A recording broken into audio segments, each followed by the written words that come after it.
Okay. Thank you for joining us. And I want to talk today about managing agile teams. I am Rob England, and I'm supposed to be joined by Dr. Cherry Vu, but she sends her apologies. Sorry, she is currently in our other office training the board and some of the top executives in a big bank in Vietnam. So when they say they want the training at this time, they get the training at this time. And so she's had to drop out of this presentation. So she sends her apologies, but we are Teal Unicorn, as you can see there. And she is very obviously Vietnamese, and we work a lot in Vietnam, and I also work here in New Zealand. And if you want to learn about us, I'll save time today and say, come see us at tealunicorn.com, and you can learn all you want to learn about us there. I would like to set the scene for today, but I'm going to also skip a lot of that because you've been to other sessions, and I think we all know the story now that the world's changing very rapidly, and we are adopting new ways of working around the planet. And sadly, agile is a new thing still to a lot of people. So even agile falls in the category of new. And the message that we give a lot to organizations is this one here, that what got you here won't get you there. So even the most successful organizations are now finding that as the world turns, their ways of working that worked very well to get them where they are today are no longer working so well to move forward into the future. And so people are trying to achieve a transformation in their organizations. We hate that word. We don't like the word implementation either. You don't implement ways of working. What you do, we think, is that you advance. We like that word. You move forward continually, forever, into new ways of working. And again, very quickly, we believe at Teal Unicorn, our passion is that there's this cascading sequence of conditions you have to set up in order to change the way you work, in order to change the culture of an organization. So you need to change the governance in order to change the management, to change the conditions, to change the system, to change the work, to change the behavior, to change the culture. And I believe very strongly that I've seen so many failed transformations over the years, and that I think that just about every one of them, you can trace the cause back to this one here, change the management, that the organization fails to change the conditions within which people work and then expects them to work in different ways. And they can't, because the system of work that they're in locks them to the same old goals, the same old policies, the same old KPIs, the same old expectations, patterns of working. And so management are the ones who hold the key. And the failures come because we tell people to change how they work, but we don't change the way we manage them in order to enable them to work differently. And so that's why I'm talking today about managing agile teams, because we think that that's the key to all this. One of my favorite quotes is from Beat Bojnes. There's the guy from Belgium. Anyway, many of you will have heard of him. He's behind one of the champions of beyond budgeting. And I love this quote, is while losing control is one of the biggest fears in management, having control is one of the biggest illusions. So managers actually think they're in control a lot more than they even are now. And a lot of this is just reality emerging. So this is the context for what we're talking about today. And if we say we want to talk about managing agile teams, then we should probably start by saying, what does the manifesto say? And so these are some of the phrases that come to us from the manifesto itself.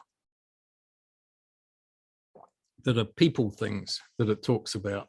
What does it say about teams and group and managing people? Obviously, individuals and interactions over processes and tools is one of the 4 values of Agile. But also in the principles, we talk about business people and developers must work together, motivated individuals, give them the environment and support they need, trust them to get the job done, and allow them to be self-organizing. So I'm ignoring everything around how we work and process and patterns of work and looking just here at the people aspects of it. And so these are some of the key things that the manifesto says. And I think those of us who think about Agile and work in Agile would also add some ideas like this to say this is all aspects of Agile, the people side of Agile, right? Skills, not roles, that we organize ourselves around our skills, not around nominated roles that we have. Fluidity of work and all sorts of different variations that people go to the work. Limit WIP, that we have standing teams. We want our teams of people to have some sort of stability around working together over a period of time. And the idea of product, not project, comes out of there, but I'm not going to dive into that hole. That's more around patterns of work. Embracing failure as a normal part of work and the road to success, and understanding that therefore all work is experiment, and that experiment is the basic pattern of how we think about work. Visualizing work and making it transparent. So transparency is a word we could have in here as well, that inherently we have transparent behaviors in Agile. We're collaborative. We tend to work in teams, not as individuals in an Agile world, or certainly want to encourage that behavior. Pride in our craft, curiosity, diversity, and understanding that we get much more effective results in a diverse and inclusive environment. Psychological safety is huge in new ways of working, and Amy Edmondson and the work that she does. And humanistics, all the restoration of humanity at work, of bringing it back, is an essential part, I think, of Agile and more generally of our new ways of working. So I think most people would embrace those ideas as aspects of Agile teams. And underpinning all this is that psychological safety and deeper, what I call, well, what is called colloquially the lizard brain, humans as animals, and understanding the things that we need as a creature in our environment, the sense of physical place, and that's going to be interesting with much higher levels of remote working. That tribal sense and smaller squads within the tribe, creating emotional bonds with those we work with. We used to say, oh, I don't come to work to make friends, but you leave your personal life at the door, but that's changing now. We do have more emotional connections with those we work with. That feeling of safety, a sense of being in control of your own destiny and your own work at work, and that sense of fulfillment. So these are the sort of underpinning humanistic aspects to new ways of working. And so the final sort of context idea I want to talk about before we talk about managing Agile teams is systems and the work system, the system of work, and its impact on the people that are in it. So this great quote from Deming that a bad system will beat a good person every time. And we like to say unreasonable systems make unreasonable people. So when you look at the behaviors of people that are dysfunctional, or the performance of people that is diminished, the first step should always be to look at the system of work that they're in, not the individual, because 9 times out of 10, people are good people just trying to do a good job, trying to be their best. They want to be their best. And 9 times out of 10, it's the system that's diminishing them, not any aspect of them as an individual.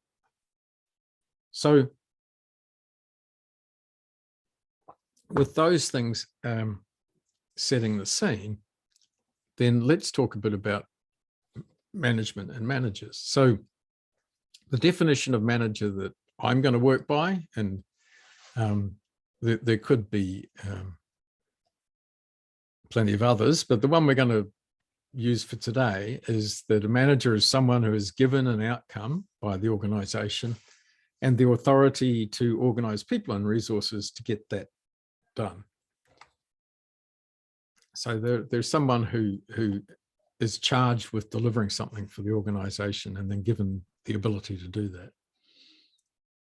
So if what do agile teams need from a manager? So this is the needs as we adopt new ways of working. As I said, we need new ways of managing to enable those new ways of working.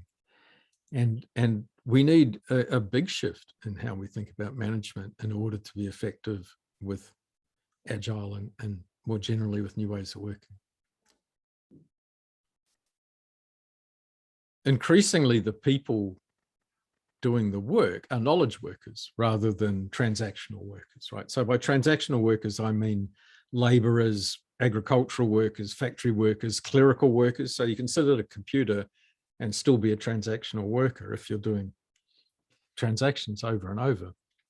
But when we talk about agile and when we talk about work in general, there's an increasing proportion of knowledge workers, right? And you can't make a knowledge worker do anything. That could be another one of my contextual slides at the start. You cannot make a knowledge worker do anything. You certainly can't make them do good work. You can only invite a knowledge worker to do good work.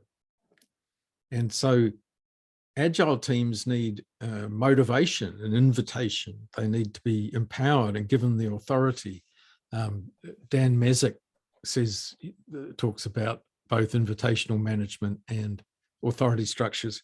And I love he uses the phrase that it's all just about giving people the authority to get their job done. That's actually what's missing very often in the work system. They literally can't do their job. So empowerment, authority, motivation, invitational ways of managing, giving them the autonomy and, I'll out and out say the freedom to work. And they want from their managers thanks, Scott. They want from their managers the support and resources to help them do that. And most of all, people want to be treated like adult humans and be trusted. And in order to achieve the new ways of working, the key word is trust. That it all comes down to the restoration of trust in the workplace. Trust between management and workers, trust between, the business and IT, trust between customers and suppliers, trust between different divisions of the organization, trust between individuals. It's all about restoration of trust and treating people like grown-ups, both of which are absent in a lot of conventional management systems.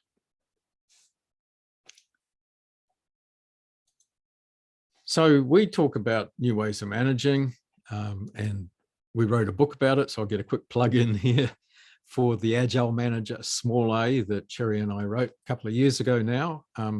There's already things we'd like to change in there, but it's mostly still current. And yeah, we talk about new ways of managing to go with the new ways of working.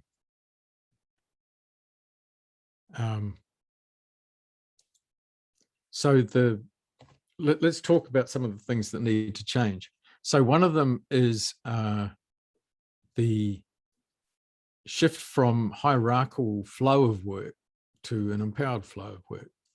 So if you've got a hierarchical flow of work, every step along the bottom of the ladder, someone has to go and ask their manager and they go and ask their boss, and further down the line, someone asks their manager, who goes back and check where you asked, and they go, no, I wasn't. And then we get down here and they have to go and get the top level verification, and then they have to go and check that everybody else knows about it before they finally approve the release of the work, right?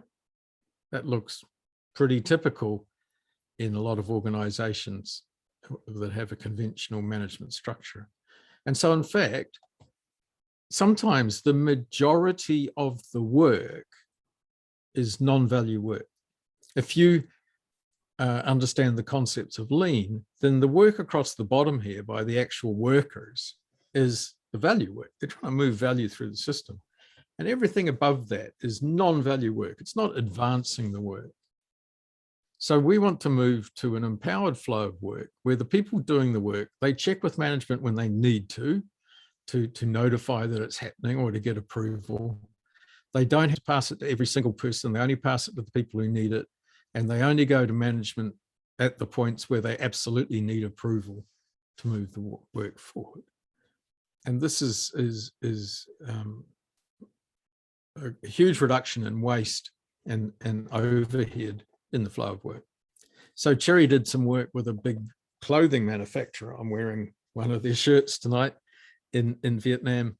And, you know, they had 27 approvals for things. And, you know, she was taking 25 of the signatures out in these flows of work. It's just, it just gets crazy, and you can really strip it down to something leaner like this. So that's one step in thinking about different ways of managing. Let's go deeper. Managers don't know the answers. So conventional management is about, if you don't know, go and ask the boss. And the boss is supposed to know the answer to solve the problem. And so let's admit that managers generally don't know the answers. And the further removed a manager is from the coalface, from the actual gemba where the work is getting done, the less likely they are to know anything about what the answers are and how it should work. So we want to introduce aspects of humility in management and vulnerability, and saying, look, I don't know. And developing empathy with the staff to say, you're the experts, you guys tell me, right? So managers need to go to the gemba, go to where the work is done, and let those doing the work design the work. So these are principles that are pretty radical to a lot of conventional managers. If we take it even further, we can say that we want managers to be gardeners, not commanders. I dropped it in just so I can use this picture. We want to move away from command and control to an environment where managers are creating the conditions for people to flourish. Or another term you'll hear is servant leader, right? Is now quite a trending term. We don't like to say servant leader, we say servant manager, because it's more about, leader is an ambiguous term, and we want to be explicit that the managers change their thinking to be a servant to the work. So instead of saying do this, we say, what will you do and what do you need to help you do that? Instead of saying fix yourself, we say, what do you need fixed in order for you to work better? It's a complete shift in the thinking. A great way to illustrate it is to say, flip the hierarchy. So when somebody starts drawing the hierarchy on a whiteboard, right? And you've got the people across the bottom here who do the work. This is the flow of work. This is the value stream. And management should not be a load sitting on top of that value stream. Shouldn't be something that the value stream has to carry along on top of it as a load. Let's invert the diagram and say that we want management to be a resource and a foundation to hold up the flow of work, to support it from underneath. Isn't that a great way of thinking about it? And don't worry, CEO, because the whole thing rests on you. You are now the ultimate support and foundation to the whole organization. So you're just as important as you were, but it's the other way out. We're there to hold up the work, to support it. Or if you want to put it really crudely, you just say, get the hell out of the way of the work. And, you know, I like to say to managers, do your own damn report, right? So every piece of work that we put on those people who are in that value stream that is not value work is stuff that we should be doing. If we are non-value workers, we should be doing ourselves, taking away from them, getting the load off the people who are actually trying to deliver value. A more complex way to talk about it is buffering, is creating a white space around new ways of working. When we first create a bubble of the new ways of working, when we're first trying it, we're first piloting it, we're first experimenting, a team is trying to work in that new way, then management need to give them a white space around them, decouple them from the rest of the system so that they can function differently. They can turn differently to the rest. This is the only way that new ways of working will initially survive and grow until hopefully one day the whole system looks like this. But initially, management need to create this buffer, this white space. And that buffering is in 4 areas, I believe. There are 4 key things we need to isolate the new way of working from the old way of working. And those are the funding, or in general, the resources in. They're going to come in one format and we need to translate them to a different format. They're going to come in great big lumps of money and we want to turn it to streams of money. They're going to come in fixed desks in a fixed space and we want to make that fluid, whatever. The resources arrive in one way and we need to translate that. The outputs are expected in a certain format and we need to, then reformat that, what we're producing. And the obvious example there is that the Agile team wants to deliver every week and the broader system wants it every 3 months. But, we have to buffer the expectations of outputs. Then the controls, the decisions, the policies, the conditions that come in, we need to reform that, restructure that in a way to adapt to what we need to guide us in our new way of working. And the data out, the reporting has to be taken from our Kanban boards and Trello tickets and whatever, and translated into the spreadsheets and Word documents and whatever crap that the broader system wants as the reporting coming out. So I think this idea of buffering is important for management to provide. Now, another thing that needs to shape is, we think, is how we structure management. And what I mean is, conventionally, we have a manager who manages those doing the work and provides for their work needs and their personnel needs. So we like the idea, it's not our idea, we like the idea that these functions should actually be separate, that managing work and managing people should be 2 different things. And this makes wonderful sense to me, that the kind of people who are good at managing work, at details and coordinating and planning and all that sort of stuff, quite often don't have strong human skills, right? And not necessarily people. And conversely, the people who are really good at leading people and inspiring people and being people are not always details people and logistic experts. And so there, it makes a lot of sense to separate those functions out and let some managers concentrate on people management and let some people concentrate on work management. So what I mean in detail is, when we say managing work, everyone's like, oh, we don't have managers for our teams. And in Agile, no, you don't. But you still need management. You still need organizing being done, logistical coordination of work. And some of that can be done within the teams as a skill, as a function that's just distributed across the members of the team. And great, okay. But if we're doing value work in the team, a lot of people would actually prefer that they don't have to do the management organizational stuff as well as the value work. And I just said that it's best if our non-value management activities can get the hell out of the way of the value work. So I'm really not a fan of saying, oh, the management's done by the team. That's just non-value work they now have to do as part of their value work. So there is still a place for centralized expertise in managing work. And it doesn't mean they're managing the team of people. It means they're managing the work. So they might be a product manager, they might be a service manager, they could be at a higher portfolio and program level, managing portfolios and programs.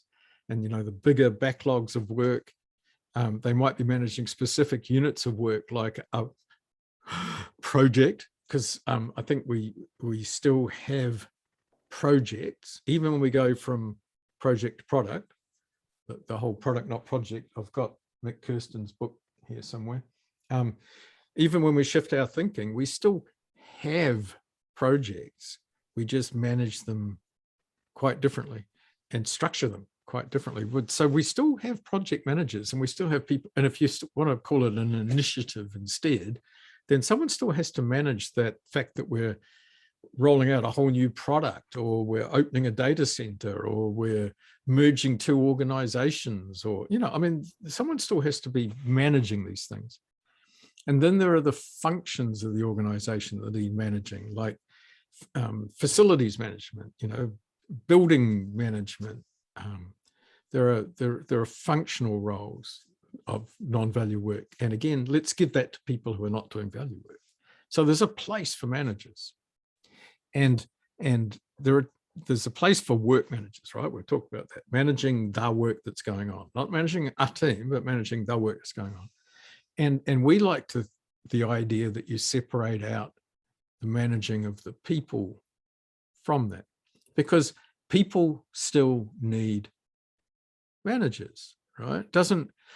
There's this reaction in the agile world that, you know, we must get rid of all managers. Managers must die. Management is evil. And that's not true. The problem is not that we have managers. The problem is that we have the kind of management, dysfunctional management we have in so many organizations. And, you know, there's stuff on our website where we talk about a lot about Taylorism and Friedmanism and scientific management and alpha management and all the dysfunctional kinds of management that poison the whole idea of management for people. It's not management's the problem, it's the kind of management. And so we still want to have people who manage people, good old-fashioned personnel managers, you know, because you know, you want somebody at least coordinating the recruiting, even if you let the teams recruit their own people, which some do. You want someone coordinating development and training and making it available to people and helping resource and encourage and create an environment where people can develop and learn. You've got what we call pastoral care and looking after the welfare of people and protecting people and providing ombudsman functions for people.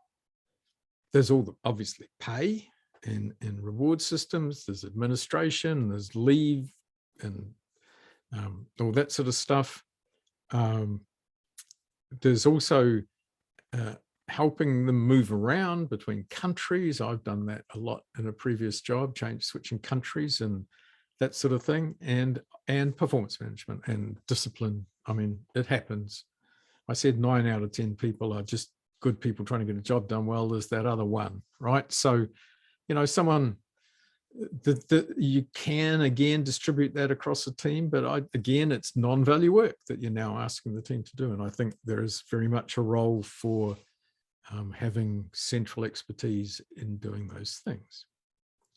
So we're not saying have any more managers here because some of those if people are specializing in people management and people are specializing in work management, then the people I used to manage can go and work for a people manager while I focus on work management. And the work I used to do can go to the work manager, and I can focus on people management and take more people on. So, logically, we shouldn't, in fact, we should be able to have less managers, because when somebody is focused on just half the picture rather than trying to do both, they can be better at it and more efficient at it. And so that you've got the people doing the work, and you've got two kinds of manager. And within those doing the work, there's another role in there, which is coach or scrum master or guild master or whatever you want to call it, that is almost a management function, depending on how you define manager, but it's a function outside the work anyway, that lives up in here. And managers are also, management's also work, right? So managers need coaches, managers need guild masters, managers need people managers, managers need work managers. Managers are up in this bubble as much as any other worker. So we've got the managing the what, managing the why, and maybe not managing, but helping the how with coaches and scrum masters. Some people would choke it, say they're managing. But so the people doing the work are organized into teams, and they're also organized into guilds or whatever you want to call it, common skill set. And so those managing the work have their people needs and are fulfilled by people managers, and those doing the work have their work needs and their personnel needs, and they're fulfilled by these management. So the work managers will talk to the people managers about the people they need. The people managers will talk to the work managers about the needs of the people that they have working with them. And those doing the work will talk to the work manager about what they need help with in their work, and they'll talk to their people manager with what they need help with their personal aspects. Make sense? And that's, we're not making this up. There are matrix management structures all over the world. And some of the big thinkers promote these ideas of separating out work and people management. We just love the idea. We're not inventing it. And as we push authority up into this layer, as we distribute authority away from management to the people doing the work, that means that we need less management at this layer as well. So they can be more efficient at what they do, and they're needed less because a lot more activity is happening up here. So outside of that structure, you've also got people managing the organization. So that's executive managers, right? That's the people managing the overall organization. And you've got the functional managers. You might like to separate them out, the people who are managing a functional change manager, building manager, right? So maybe you've got, these four kinds of management going on.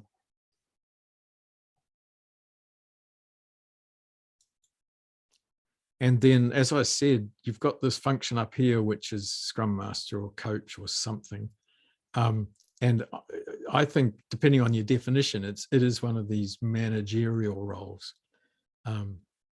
It's maybe another flavor. So we're still exploring this, but this is how we think about management as a role. And so sorry, you've got at the guild level, you've got the master or coach who's at the skill level, and at the team level, you've got the scrum master for that specific team. Do you like that model?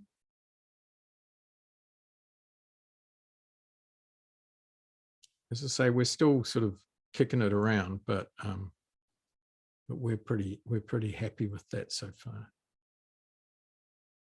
And Jerry's putting it some serious test in Vietnam, let me tell you.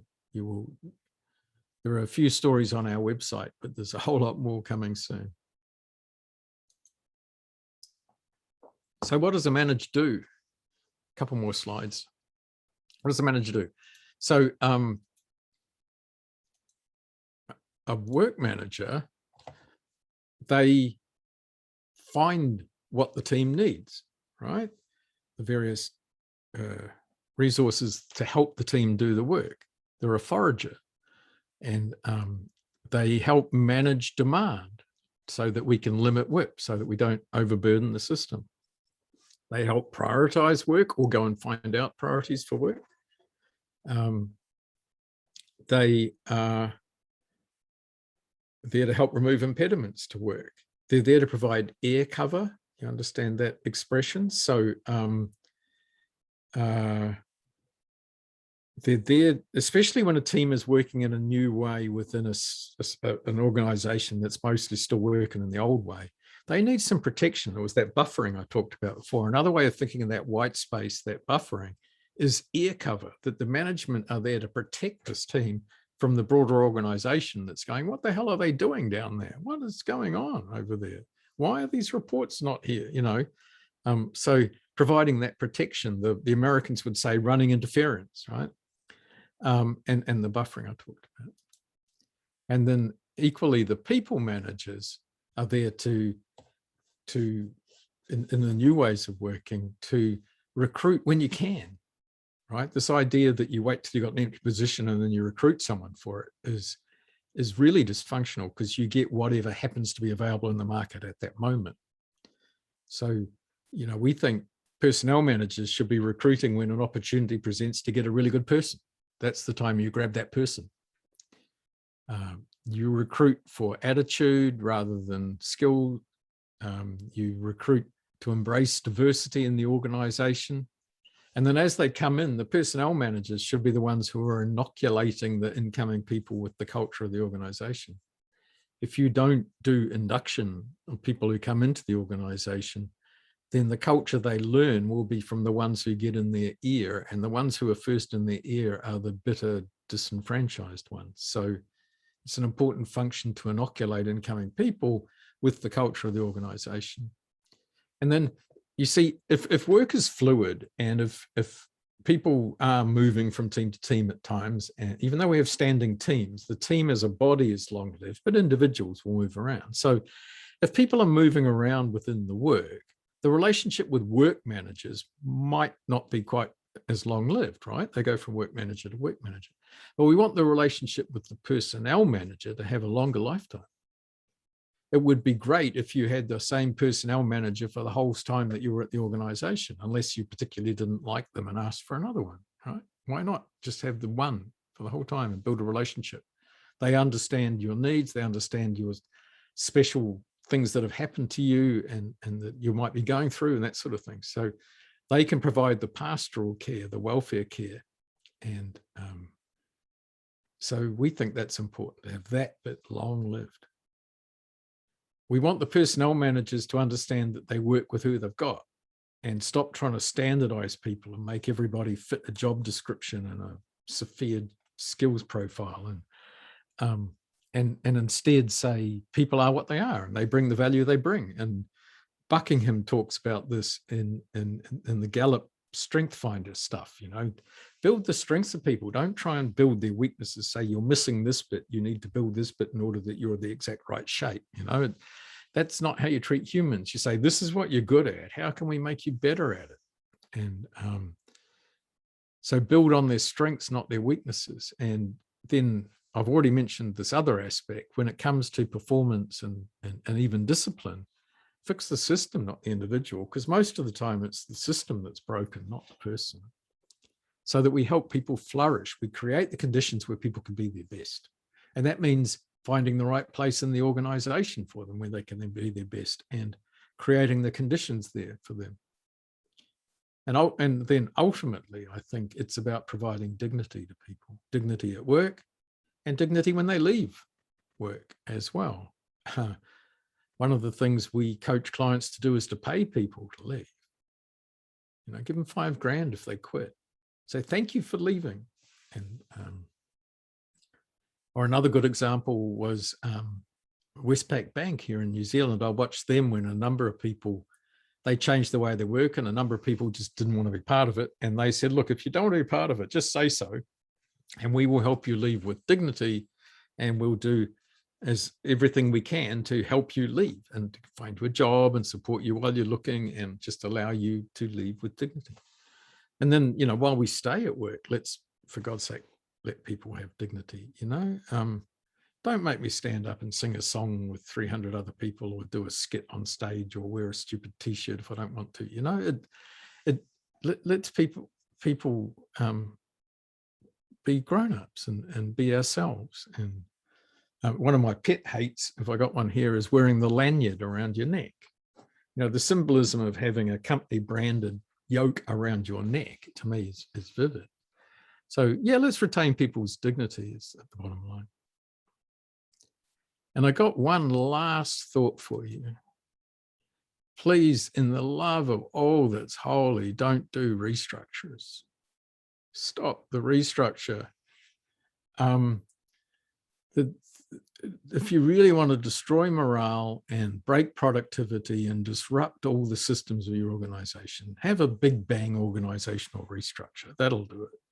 And yet it seems to be the starting point for conventional management is if we want to change how we work, the first thing we will do is reorganize everybody. And it's just the worst idea ever. The patterns of work should be that we're iterating. We're agile about our work, right? We should be iterating and reflecting, incrementing the change in how we work. Let the people doing the work design those changes. Experiment with our work, work in virtual teams initially before we change any sort of structure in the organization to see if it's going to work.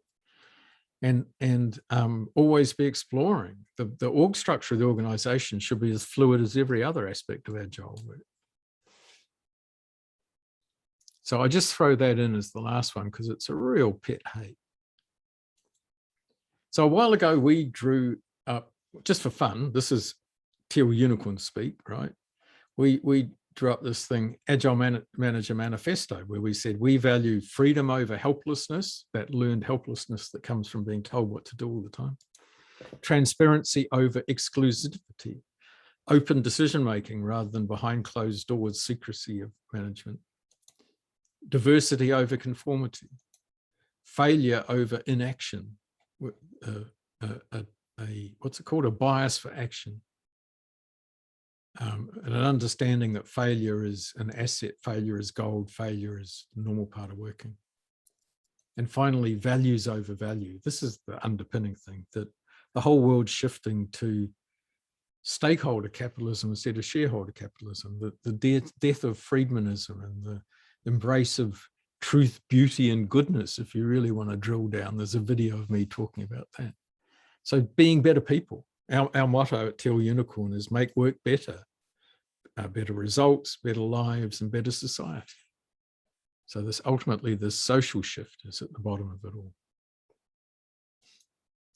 If you want to do some reading, I've got a couple of books I would recommend to you. One is Brave New Work, which is now one of my favorite books by Aaron Dignan, which kind of wraps all this up in a bow. If you're entering into these ideas, it's a great way in. Humanocracy is a book that I had to stop every page or two to go and quote it somewhere. It's just such a good book from Gary Hamel about how bureaucracy destroys work. It's the poison at work, and humanocracy is the opposite. And a book I'm going to have to read is Sooner, Safer, Happier, because everyone keeps talking about how great a book it is, by John Smart, who we know through the DevOps world. And sorry, John, I still haven't read it, but I will get there soon. But yeah, everyone's raving, so I'm sure that's another one to add to this bookshelf. And I think they're three really good entry points into these ideas of new ways of managing. And of course, you could always read our little humble effort as well. So there you go. We've done, I've used 55 minutes. As Scott says, if you like the talk, feel free to leave some feedback in the meetup comments rather than here, because these comments will vaporize, or they won't, but they'll go to a file. You feel free to drop thoughts in the meetup. I'll be around for a few minutes more if people want to ask questions, but I do encourage you to get onto some of the other great sessions and just track me down. Otherwise, you know, on LinkedIn, I'm very active on LinkedIn. I'm active on Twitter, LinkedIn or Twitter. And if you want to talk to Cherry, particularly if you're in Vietnam, then you find her on Facebook. I'll push the button so if anyone wants to ask a question, you can. But otherwise, thanks very much, people, and enjoy the rest of the conference. Thanks, Rob. It's Scott here. Just before we get some questions, I am going to take you